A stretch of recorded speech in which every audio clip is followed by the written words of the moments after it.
So Bitcoin broke above the $31,000 level, invalidating the idea that we were in a wave one structure to the downside.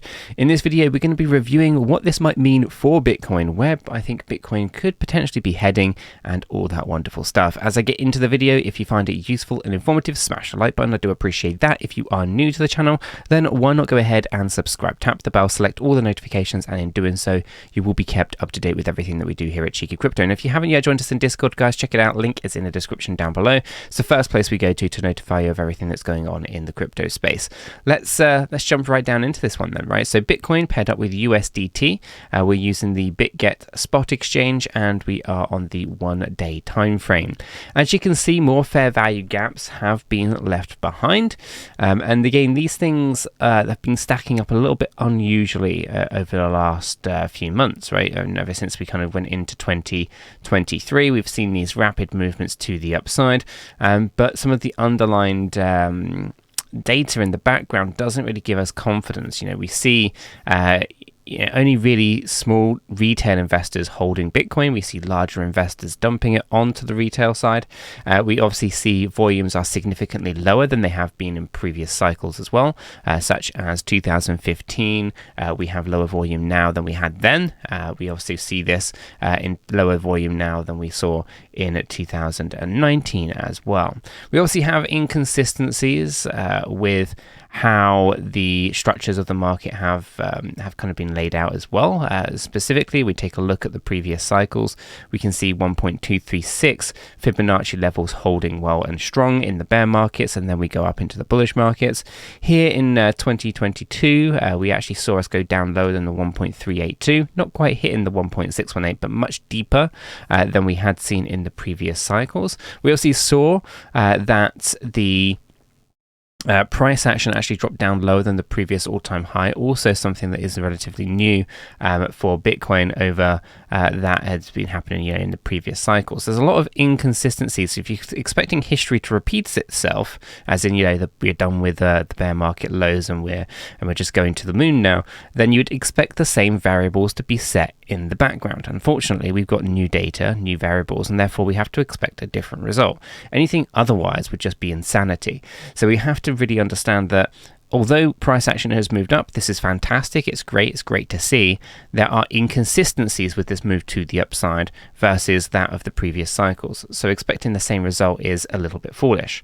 Now instead, what we need to do is we need to reflect on what's actually happening right now, what potentially could cause us to continue this run to the upside, and what might actually occur to bring us down a little bit deeper into the price chart, right? And so we have to really think about what's going on in the real world, right? We see this and time again. And the US, I think, are just kind of fudging the numbers quite a bit, specifically when it comes to inflation. And you see them saying, well, if you discount, if you just kind of forget about food, forget about energy and stuff like that, everything else, inflation's going down, right? It's great, it's going down. But if you were to take into consideration the things that people actually need, well, that's going to be a very different story. And this is why you see other countries in the world actually starting to acknowledge that they're in recessions and that inflation has run rampant. For example, the interest rates in England have risen again, something that I think is really important that the US actually continue doing, because I don't think those interest rate hikes should be done just yet. I think they're just going to potentially come out of that a little bit too soon. I think that could be really damaging further down the line. So we have all that kind of bubbling in the background. Now, interest rates, as I said, in the UK were risen. Now, those interest rates rising in the UK has a knock-on effect to credit cards, mortgages, loans, and things like that. They become more expensive.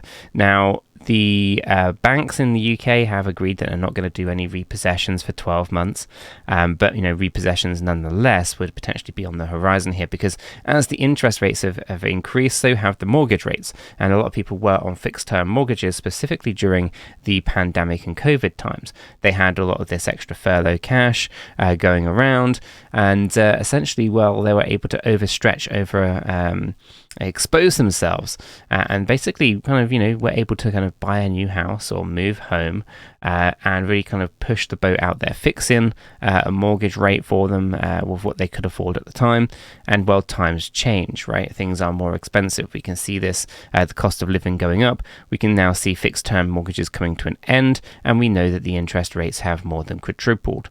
So we know that essentially the mortgage rates are going to be a big problem for a lot of people coming out of their fixed term mortgages, which was going to lead to a bit of a housing crisis. We're going to see a lot of people trying to downsize or have their homes repossessed, even if it is 12 months down the line.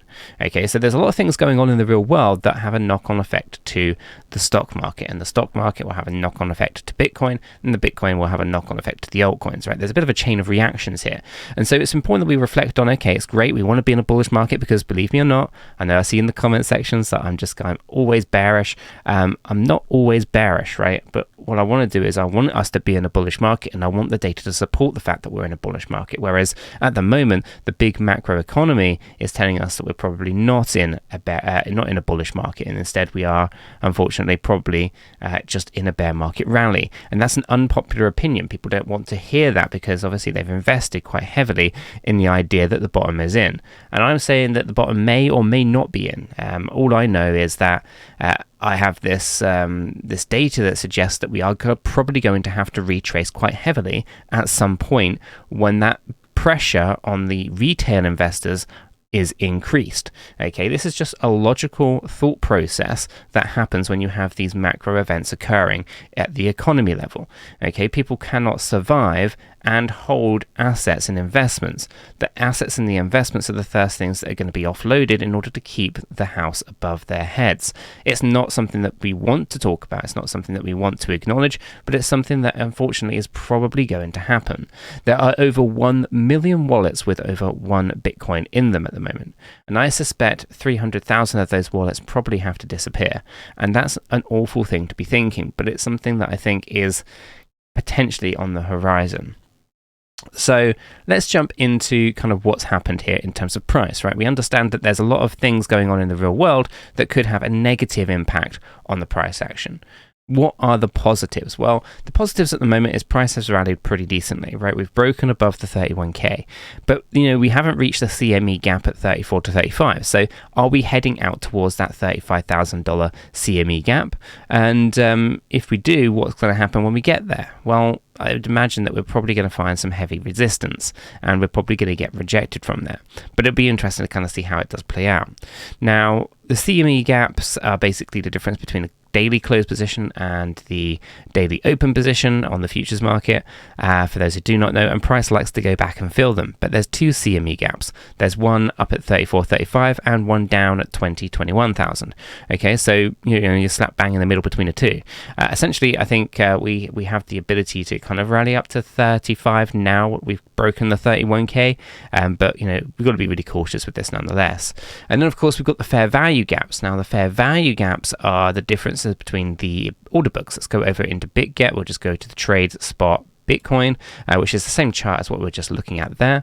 And that's actually the trading view one, as you can kind of see in here, right? We have all of these fair value gaps that get created in our chart here. What I'll do is I'm going to bring this actually to the daily chart, because really I just want to look at those daily ones. There are a few on the hourly as well, but these are created. So these positions right in here, right, these are created through imbalances with the order books.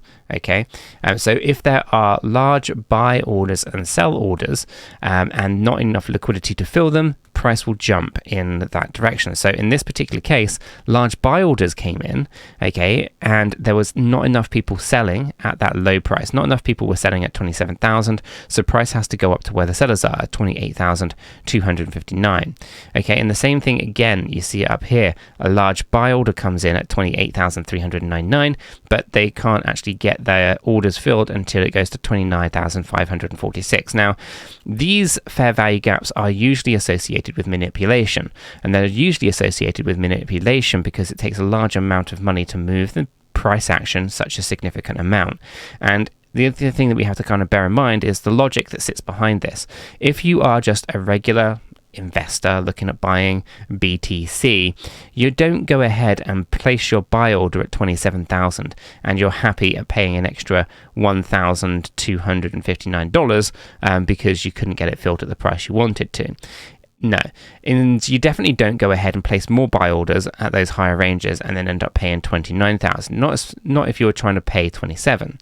Okay, so what you tend to find, and what happens normally, would be that you'd have a fair value gap that gets created, and there wouldn't be one above it. Basically, price would just want to come back down and fill that gap out, because they're not happy about paying the higher prices.